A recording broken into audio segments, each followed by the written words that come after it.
svima! U današnjoj epizodi učeničkog podcasta razgovarati ćemo sa učenikom 8. B razreda Vedranom Ugrinom. Drago mi je što sam danas ovdje s vama.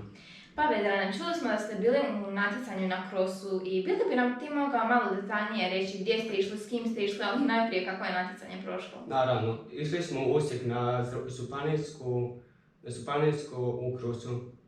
Vodio nas je osjetitelj tjelesne zdravstvene kulture Joris Gavran. Sa mnom su išli još Ivan Kajtar, Kristijan Kajtar i Valentin Mehmelbegović. U pojedinačnom poredku sam bio 4. dok je Ivan bio 8., Valentin 9., a Kristijan 20. Znači, bilo vam je dobro. Da. A možeš li nam objasniti što je to cross trčanje za one koji ne znaju? Naravno, cross trčanje je jedan tip atletike samo s jednom bitnom razlikom da se atletika većinom trči po napravljenim stazama dok se cross trči kroz prirodu. A je li ti ovo bio prvi put da si na natjecanju u crossu?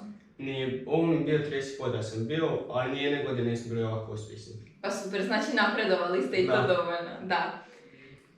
I je li ti se svidjelo to natjecanje? Da. Bili ponovno išao na njega, bi? Da. I misliš li ti da se djeca u današnje vrijeme dovoljno bave sportom i kako bi ih potaknulo? Mislim da se djeca ne bave dovoljno sportom, da su više na mobitelima i na modernom tehnologijom, a poprave tako da se više aktivnosti uvede u školi i njihovu korist. Super, pa da dijelimo isto mišljenje. Da. I evo, dragi naši gledatelji, došli smo do kraja današnje epizode učeničkog podcasta. Do idućeg gledanja želim vam ugodan dan.